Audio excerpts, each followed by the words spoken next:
Welcome to Recess with Moms. I'm Sonia and this is Sydney. In today's episode, we will be talking about unwelcomed advice. So grab some snacks and a drink of your choice and let's get into it. Let's do it. Oh, this is like a hot topic, I feel like. Unwelcome advice. Another hot topic. Right? Hot topic. It starts when you're pregnant. Yeah. I feel like. Mm-hmm. And then it just keeps getting worse from there. I don't know. I mean, okay, let's go back to when you were pregnant with your first. What was something that someone told you that still, like, if you think about it now, still kind of grinds your gears? Oh, I can tell you right now. Okay. I can already think about it. Go for it. Oh, you think you're not going to have your kids on iPads, but you just wait and see. You just wait. That's kind of bad. Wow. It's rude. That is rude. That is so rude. Yeah. I remember that one. I was like, no, I'm not. And you know what? To that person, her kids aren't on iPads. Not. I just want you to know that. One of them's almost 6.5, the other one 4, and they're not on iPads. And they're not on iPads. I can vouch to that. Thank you. Wow. Yeah, it wasn't just one person though. It was like a lot, and I don't really know why, because I don't know if I was that vocal about me being anti-iPad. I don't think that I was. I don't see you being that type. Some of the, I guess, unwelcome advice that I used to get was like, just because you teach kids, it's different when you have your own. Like, you don't know until you have one of your own. It's different than in the classroom. And it was very interesting. But isn't it extremely beneficial that you had years of experience with hundreds of children? 100%. Yeah, I have to completely disagree with whoever said that to you. Well, I do too, because what do you mean? And at the time, I remember fighting like, okay, this is, I work with what? At the time, it was like 24. I had 24 my first year, and then they kept just growing after that. But like, we have a group of max now 21. Let's just say that hysterically, 21 kids. We have 21 kids in there, and we have to parent all those kids and have the skill set to de-escalate them, to discipline them in a proper way. And you want to tell me I ain't gonna? No. Okay. And I say this to my mother-in-law all the time, because she laughs about how, like, sometimes I teach when I'm not realizing I'm teaching my kids, like, it's just natural, or whatever. Yes. And I tell her all the time, it feels harder to have 2 kids than it does to have 21 kids in my classroom. Isn't that crazy? It just feels like, I'm so used to a large quantity of kids. But so, I don't know. When they told me that statement, I was so infuriated. I was like, okay, or that advice. Like, well, you'll see. It's harder when it's your own. I mean, it's not going to be the same. No. Every kid's different. Yeah. You know that because you're a teacher. Yes. But I feel like, if anything, it set me up for success. I'm not saying I'm a perfect parent. Nobody is. But I'm very patient with my daughters, because thank you. I've dealt with so many other people's children, and I've met so many personalities that I can recognize, okay, she just needs more time. Yeah. Or she's about to get upset. Like, I told my husband all the time, like, a bunch of different things, and he reminds me, he said, hey, Sonia, remember, I don't have your years of experience with children. And that's fair. Because for me, it's very natural to know what's coming, because I know little kids. Yes. I know how they work. You see when they're about to cross that line. Yeah. Or I can see why they're upset. Like, it's easy to have empathy. And for him, it's a lot harder than it is for me. And I think a lot of it's maternal, but really the teaching piece really has helped me a bunch. It's been cool to see my husband flip from that, right? Because my husband wasn't a teacher until 2 years ago. That's when he decided to become one. And I remember screaming, no, why? Because it's not what you think it is anymore. What are you talking about? It's the best. It's the best. The kids, again, aren't the problem. It's the outside stuff I was worried about. Anyways, it's been really neat to see him flip that, because he's learning that, as an educator himself, he's seeing different types of kids coming in and out of his classroom. And at first, I used to get so frustrated, because I'm like, babe, you got to talk down lower. They don't understand what you're saying. Yes, or like, that's a huge part. They don't understand that. Or like, it's not clicking in their head that they're doing something wrong. And so it was really cool to see him now flip that. And now he's like talking down to their level, and he's recognizing it. But this is also being a teacher has made me appreciate my kids that I got. Oh yeah. Oh, 100%. The other day, I kid you not, we were doing an activity. We were doing a science something. Oh, it was the life cycle of a chicken. Oh, cute. Tell me why my 4-year-old. So we have the cycle on one picture. We trace the words. Then the next page is them having to connect it to the right cycle. So like the word to the cycle. Yeah. Now it's in English. You know my girls can't read English right now. Lily starts flipping back to the life cycle, the image of the cycle, and starts looking at the word, looks at the picture, memorizes it, goes to the other side, and she's matching it by herself. She's 4. Wow. I told Arturo, I've had 3rd graders. I can't do that. Like they can't even think. Wait, it's on the next. I just saw it. Let's see. Let me reference this by herself. So I agree. Wow. I mean, that's just one example, an academic one, but personality-wise, like same. Or another example was I taught Spanish. I did a Spanish class today, and sure enough, I involved the girls because they speak Spanish. Yeah. Lily, such a clown. And Arturo gets there finally, and I was like, Arturo, she's exactly what I think, what I know she is. Class clown. Confirmed. And then I think about all the kids that I've had that are the class clowns. Like, yep, that's Lily. That's her, like 100%. But I know how to work with her though because I've had experience with these other class clowns that I love so much. Yeah. But I love that. Don't be telling me teaching didn't help me. Are you kidding me? Yeah. It actually made me so much better as a parent. I feel like I don't think I would have as much patience. 1 and 2. I don't think I would have as much fun. Let's be real. Mm-hmm.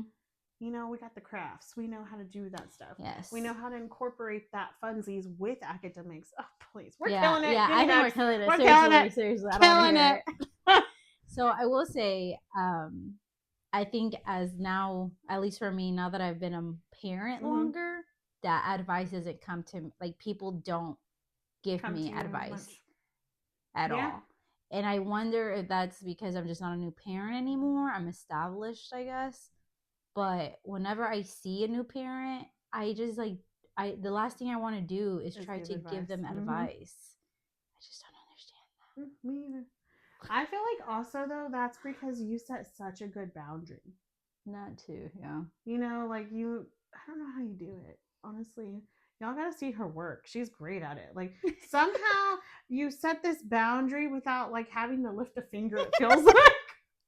Okay, what kind of boundary are you talking about? I don't know. There's like so many different things. I think so. Yeah, like I think it's my face that you. But I mean, it's not mean though. That's what.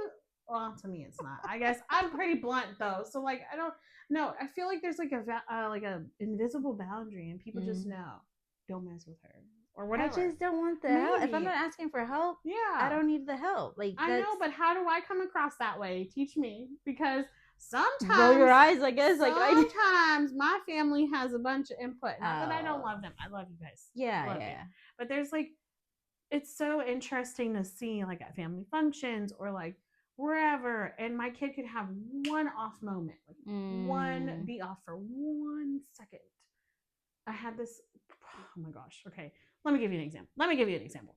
Okay, we were at this family function, and my youngest had no nap. And you know how she is when she doesn't have a nap. She's miserable to everybody. This is my girl that tells everyone no like people. So there's another thing. 1, no nap. 2, she's in front of people that she just doesn't like anybody but her circle. It took forever for her to fall in love with Sonia, which was crazy. But now all she asks is for you. I know, and it's here. So I mean, hello. And the other thing is like she's got such high anxiety for such a little kid that she just doesn't like crowded places. She doesn't like loud noises. She's just very set in her ways. She knows who she is. Well, we're going to this family function. We're getting food. I'm in line. And she looks at me and she was like, I don't have to if I don't want to. This little toddler stance, right? Because we're 2 and we're trying to throw a little tantrum and have our way or whatever. And so I bend down and I whisper in her ear that her and I are going to leave the line and we're going to go talk outside. Right? So I'm getting our stuff. I'm trying to pick up our plates to go talk outside so we're not blocking the flow of traffic from the buffet table. Please tell me why someone has to come up to me and say, Really? You're going to be that parent that allows your child to talk back to you like that? What? Mm-hmm. This is family? Family. Oh, then they say, let me help you out here. Oh, no. This is what you're supposed to do in this situation. I literally walked away. Well, first of all, I said my 2 cents, and I said, do not talk to me and do not tell me how to parent my child, because I know what's best and you don't know what's going on. Stay out of it. And I walked away, which, coming from me, because in my family I don't say anything, I'm very obedient, very like, it's just who my personality is. They were shocked and they didn't know what to do because I was fighting back. But I'm like, why are you telling me how to raise my kid? First of all, this is my second child. Second of all, I know what I'm doing, and I wasn't trying to publicly embarrass my child in the middle of a line that first I brought them to a place they didn't choose to come to. I'm the one that brought them to this family function. 2, she didn't even have a nap. So really, it's on me because I already brought you here. You understand what's led to this moment. Yes. So why are you trying to tell me? How dare you let your child talk to you like that? How dare you talk to me like that? How dare you not mind your own business? Thank you. But nothing's happened since then. So that was about 2 years ago. I don't know what I would have done. Still, I was so mean, and I felt like I was disrespecting my elder at that point, and I felt so bad. But then Jordan was like, no. My husband was like, no. Like, you stood up for your kid? No. And also, you didn't ask for their advice. So no, and that's the thing. If nobody's asking, don't give it. It's not help if it's not wanted. Thank you. It's very simple. Well, and everybody's different. That's the thing, is everyone has different experiences. And I keep coming back to this, like, I think this topic was so big for the unfiltered, like, unwanted advice, because we've had friends that have had babies, and we keep hearing the same crap over and over again, that people spiel of the, like, you're going to be tired, you better get all the sleep you want now. Well, I'm sorry, but when I had my kid, I didn't mind not having the sleep. That was one-on-one time. So stuff like that drives me nuts. That's one of the things that really irks me about when people would say that to me. Well, first of all, I was like, I already know. I literally already know this, and the day's gonna come and it's going to be okay. Like, it's gonna be fine. People survive this for years. Like, it's okay. In worse circumstances. But when I see new parents and then other people saying that to them, I don't like that. Why are you telling them that? How about you say all the good things about parenting? I agree. They're going to deal with that. Of course they are. Everybody knows babies don't sleep. But if you have a spouse that's involved, you do get sleep, actually. You're fine. So you don't say that. Yeah, that's one of my things. When I hear people say that, I'm like, you've got to be kidding me. Well, and it's also the, like, what was the other one? Oh, not everyone breastfeeds, so it's not, like, particular to that. But whenever I was breastfeeding, well, good luck, because you might not produce any milk. Okay. Thanks. I think it's also like how you say it. Yeah. I think you can say maybe, and I'm not the best with words, so I'm probably gonna regret this already. I think if you're close to somebody, first of all, you have to be like comfortable with this person. You can't just be saying this to other people you just met. It's, this may not happen to you. Can I share my experience with you? This is just my own experience. I'm not saying it's going to happen to you, but maybe my story can help you in the future. But see, that's just me sharing my story. Hey, I had a rough C-section. I had a recovery. Like, I'm not saying, and I've said this too. I was like, I'm not saying it's going to happen to you. And only if that parent says, yeah, actually, I would love to hear your what happened to you. But if they're like, oh, I think I'm fine, then I'm not gonna like force it on you.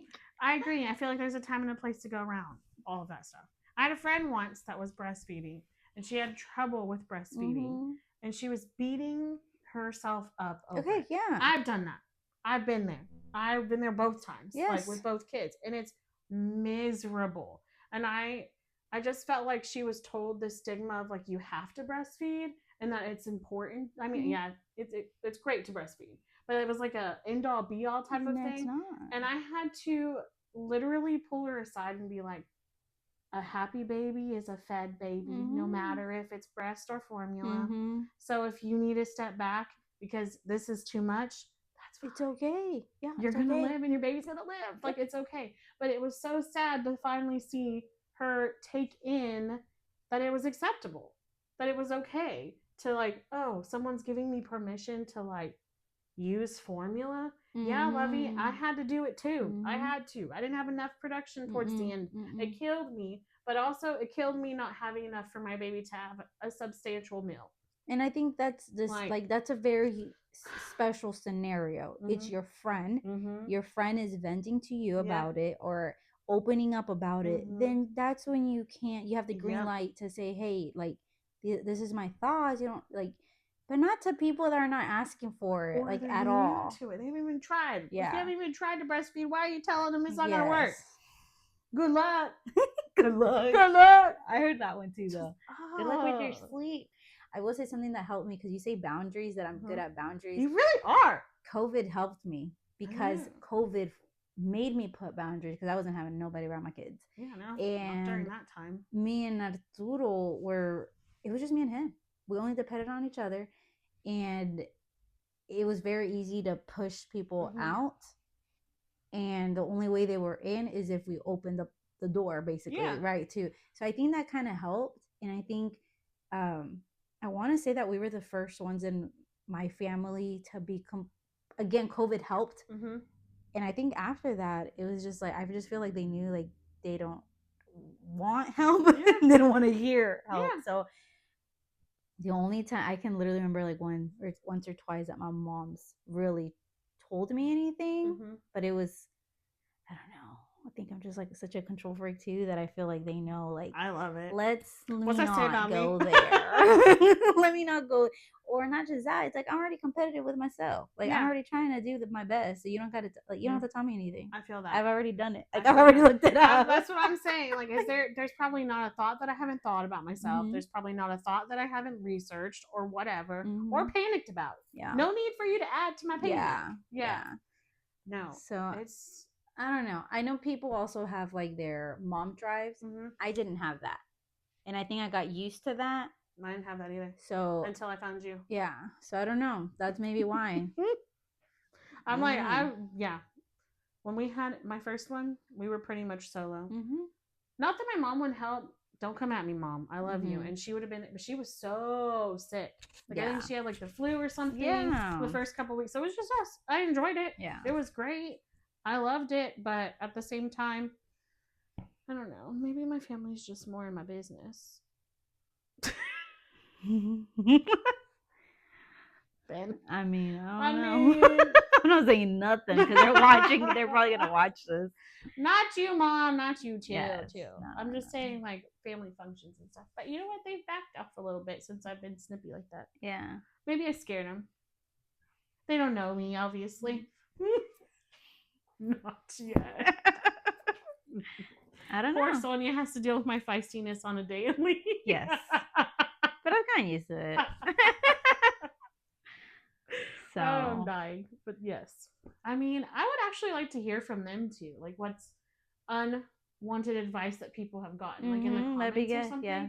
That would be really good. That'd be funny. I feel like we're gonna get some crazy answers. I know, but I want to hear it. So if you have some kind of unwanted advice that was given to you, please put in the comments, because make us feel a little bit normal. Yeah. Make other people feel normal. Yes. Because it happens so often, you know? And especially new moms. I think it was definitely more new when we were new to parenthood. Now I don't hear anything. I don't. But what do you want to tell me? I'm, like, doing awesome. That's probably what my family thinks. Like, Sonia has such a big head. I'm getting hot here because the air is, like, being sucked in over here. I mean, look. I mean, dang, I got a big old head. But I'm swallowing this room right now. I'm not saying I'm perfect, but I'm pretty close. No. I'm pretty She close. is pretty close. She's pretty close. I don't know. You're a great mom to have. I love that I have you on my mom tribe. Yes. There's very few of us, I feel like. And you're a great mom too. I mean, it's easy. I think when you surround yourself with people, you know, not everybody wanted to become a parent when they did, but I think when you do, it just makes it easier and a little bit less stressful, joyful, because you were anticipating it. Mm-hmm. You're praying for it. Mm-hmm. So I think that makes a big, big difference. That's why when I get stressed out with the girls, it's like, you know what? I wanted this. Yeah. Or I'll stop. Yeah. And I tell Arturo, I make sure Arturo's around because I like to be dramatic in front of him. I'm like, God, thank you for this. Because I asked for this. I asked for the screaming. I asked for the crying. I asked for the million snacks. I wanted this. And it's true, though. I want this. My other one that I like to add is, thank you for not having any privacy. Amen. The privacy. Oh, yeah. There's none. I love being interrupted 100 times while I'm talking to my husband. I love my meals being stolen from my plate, even though you have the exact same meal on your plate. I love eating my food cold. I love having to reheat it 3 times. I love not finishing my soda that I've been dying for all day. Yes. I love cleaning up the sink toys over and over and over again. But it's true. I love it when I see clothes on the floor. I love cleaning it up. Even though the hamper is right there. I mean, God has a sense of humor. I know. I was literally just thinking that this morning because the girls just leave a trail in their wake. You know, we cleaned, and they know how to put it back. That's not the thing. They know how to put it back. It's just it takes them time to put it back. Oh, it's funny now too because Arturo has recognized that certain things absolutely drive me insane. Mm-hmm. You literally see it. I can hear his gasp. I can hear. Camille, recojan eso ahorita. Clean it up right now. Before mom comes out of the room. And I'm like in the school. I mean, look, I tell my daughters and Arturo, I am a joyful person. I am in a good mood until y'all act like y'all don't know what to do in this house. That drives me insane. That shows you're disrespecting me. You don't have value for mom. Mm-hmm. Get it? So extra. What is it that the kids do now? Clock it. Oh my God, I can't. I don't know what any of it means. I don't either. I've seen people do it. I don't know if that's right. I've tried it. Let me know in the comments. You're such a millennial. We're old. Thank you so much for tuning into Recess with Moms. If you enjoyed this episode, please subscribe, like, comment, and share. Please feel free to connect with us through social media. All of our social media will be linked down below. Until next recess.